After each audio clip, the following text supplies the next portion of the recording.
Hey everyone, it's Denise Brown from the Caregiving Years Training Academy, and I'm thrilled to have my colleague and friend Deb Hallisey with us. Hi, Deb. Hi, Denise. So we're here to talk about your three books. Your Yes. first book is available in English and Spanish, and it's Mhm. your Caregiver Relationship Contract. Your second book is a relationship contract for dementia caregivers. And as I was preparing for our conversation today, I thought, we really should start with a conversation about how you found your niche and how you describe your specialty. So let's start with, how do you describe your specialty?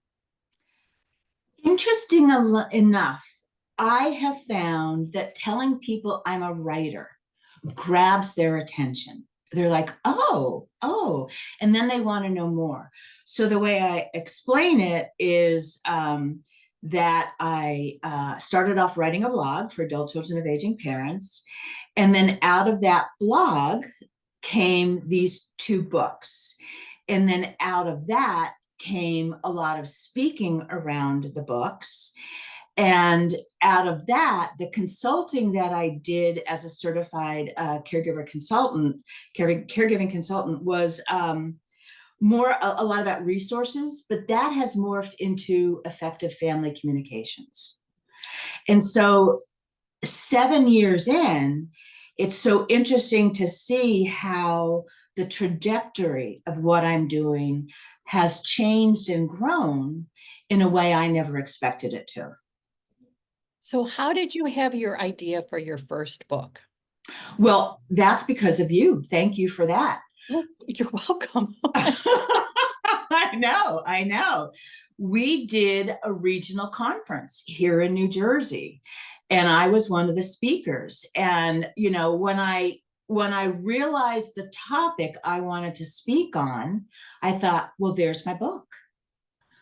There's the book. And for years, people said, oh, you need to write a book, get on Fiverr, they'll help you with it. And I thought, I'm not going to write just to write. I want to write something that I feel really gives people something tangible. And the reason how it all came together is there were about 5 or 6 blog posts that really resonated with the readers. And so the first book is actually a knitting together of those blog posts in a way that made sense to me and sense to my editor.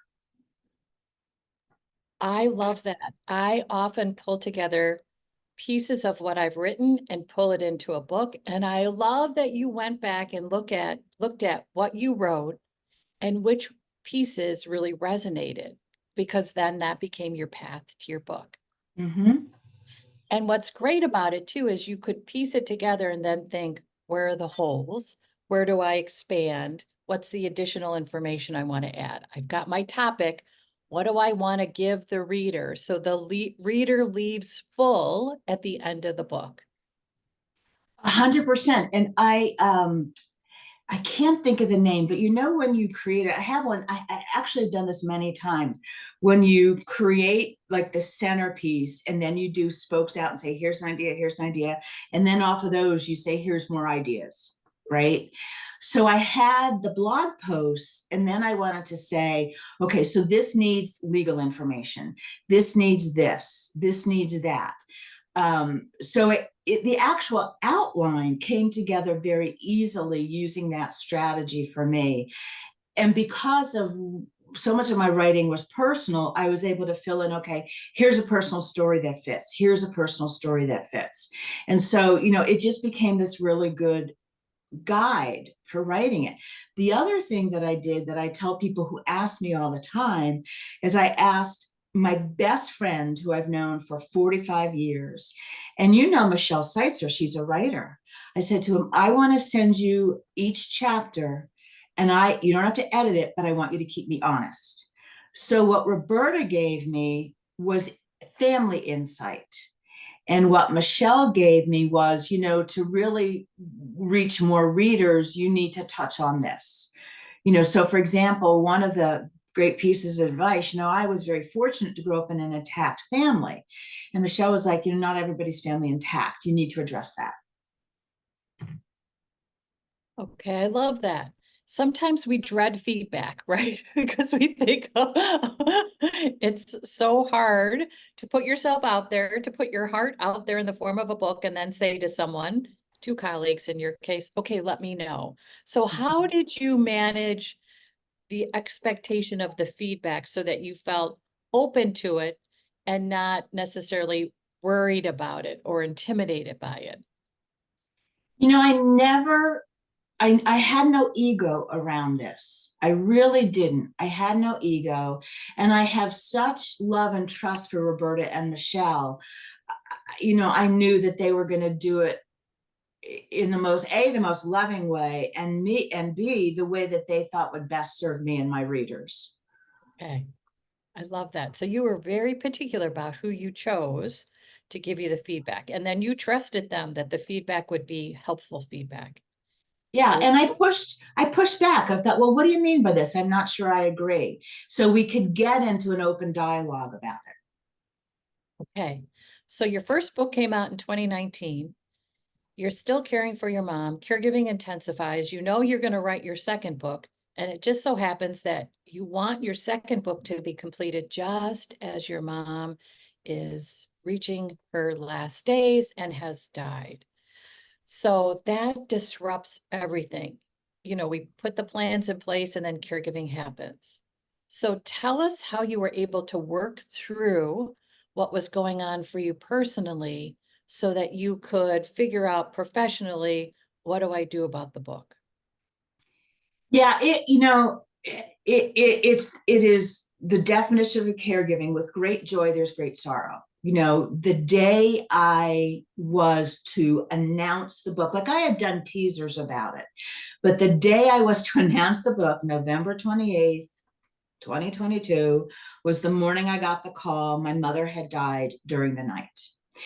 And so, you know, of course, and actually, the next, you know, because my brother and sister-in-law were in North Carolina, we actually didn't hold the funeral for like almost 10 days. You know, it was pushed out because they had to figure out how they're going to get there. My sister-in-law had just had knee surgery like 3 weeks before.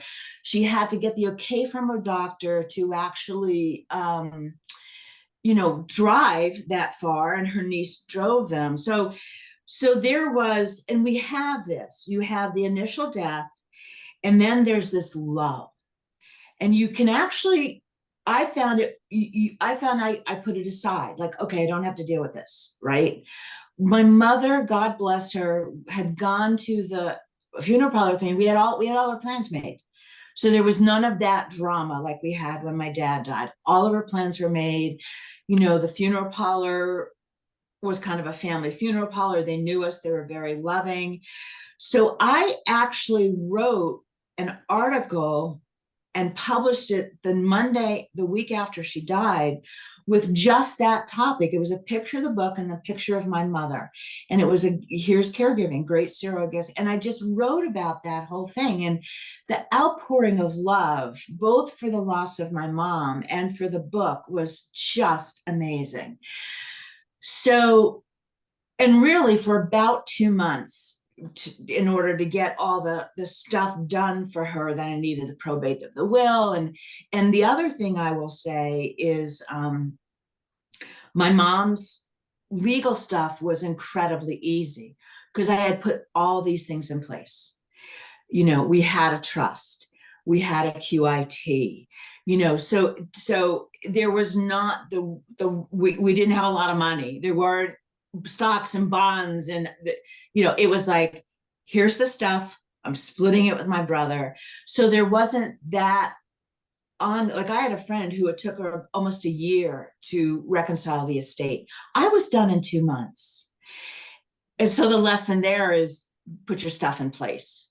In fact, this afternoon I'm meeting with my lawyer because my POA has my dad and he's gone 8 years, right? So I'm putting all my stuff in place today. So it's so interesting that you asked that question. So by the time, you know, 2 months came around, no January. Oh, and then of course, what also put it off is I wound up with COVID for the first time in January. And, you know, it was just a release.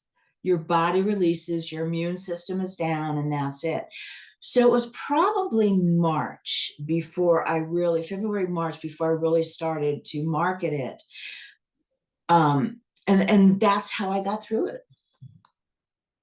Okay, so you gave yourself lots of grace. I did. And you weren't necessarily letting the deadline drive you. You decided what was the deadline that worked for you. So you released your second book almost 4 years after your first. Mm. What did you do differently? What did you do the same? I did a lot of things the same because for me, the formula was a good one. And the second book came out of a friend and a colleague who I've known the entire time I've had this business. She's one of the first people I met. And we collaborated on many of the articles on dementia on my website. I adore Amy Matthews. She has terrific insight. And she's the one who said to me in a conversation, that first book really could be retooled for dementia caregivers. And I said, would you work with me? So Amy played the role of Roberta and Michelle. We sat down, we mapped it out. She gave me insights into things, and I sent her the chapters.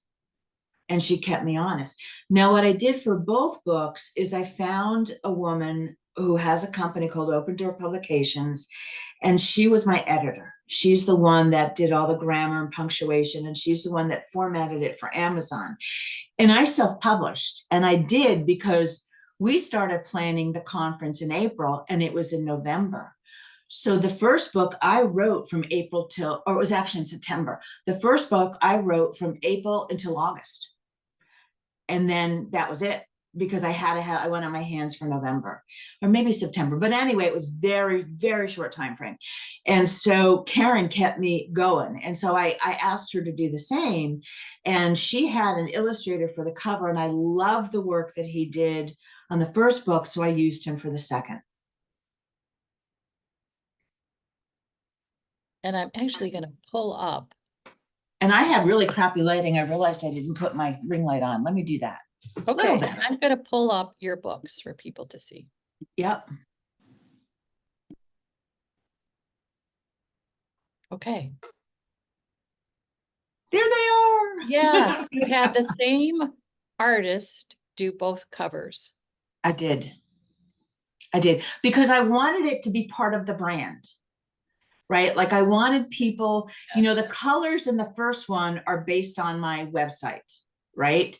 And then the only difference I wanted was because purple is a color for Alzheimer's. I said, I want the same look and feel with the heart out instead of the V, etc. Because, and we went back and forth on the picture. And this one I really love because music is such a part of really helping people with dementia. And I said, I want it to look like my brand. I want people to look at that and say, I think this is Deb Hallisey's work. Okay. And, I love it. And the first book is audio, and I'm working on audio for the second book as well. I always think about how does the book look on the bookshelf? And so you want it to be the Deb Hallisey section on someone's bookshelf. Yes. Right. And then it looks like, oh, there's the Deb Hallisey section on my bookshelf. Yeah. Which is awesome. Okay, so let's talk about marketing. What did you learn the first time? And what did you learn the second time about marketing? Get focused. Okay. Yes. Okay. And what does getting focused do for you? So I had a hard time, the first book, helping people to understand that it didn't matter what you were doing as a caregiver, this book would be for you. Like I couldn't get my messaging right. And so I did a lot of speaking, but it took a lot of effort kind of to find the communities or the libraries and things like that. The second book was so much easier because it was about dementia caregivers. And so I have found a huge audience, both online and in person, with dementia family caregivers. So it was very easy to kind of find that niche and then focus in on them. And I've done a lot of speaking this year. This is a book that they're so hungry for resources. They really are. And you know this. The other thing is, how do the messaging change too? I come from a training background, and I always go to what they're going to learn, right? Because that's where I'm comfortable. That's my nature. Well, people don't want to learn. What are they going to get out of it? What's the tangible? Like they're going to feel, they're going to recognize that they need to be the most important in this equation. They're going to find a voice, and one of the things that I think a good part of the success with the dementia book is the very first one that I do. And I have quotes from the book that are bookmarks, which are part of my marketing. And I did that for the first one as well, and they were very well received. But the actual program is laying out the bookmarks and then having people pick the ones that speak to them. And then I always start with the quote from Amy Matthews: "You are the most important person in this caregiving scenario, not the person with dementia," and talk about, do you believe this? Why is this true? Why does it need to be true? And then, one of the ones is, if you don't ask yourself, once a day, am I doing this right? You're not in the right place. And that's really about, there's so many unknowns, and you are going to feel like, how did I get myself involved with this? But that means you care. That means you're continuing to learn, continuing to grow. And I end with the one, and this is people's favorite: nobody has caregiving on their bucket list. And you don't. And when times are really hard, I go back to the question you've often asked me: what's my why? Why did you say yes to this in the first place? Because if you can go back to what's your why, there's often peace in that. But if the why is changed, give yourself permission to change what caregiving look like. Maybe is time for a community, and that facilitates such wonderful discussion. And then after that, we can dig deeper into the boundaries, the asking for help, the emotions. So there's oftentimes follow-on programs that I can do with them. Okay. So what's the next book? The next book, and I'm really going to have to think hard about how to present it in marketing, is what our family learned, what Mom and I learned, keeping her at home for 7 years. And then she said yes to moving to a community. And this is a woman who always said, I am leaving this house feet first. And then the other part of that I think is really key is, because I'm in this space, I have insights that help me make my mother's transition easier than most people find it. And I want to share those insights. Okay, I think that sounds awesome. And what deadline are you dancing with for your fourth book? I'm dancing with writing it next year. Okay.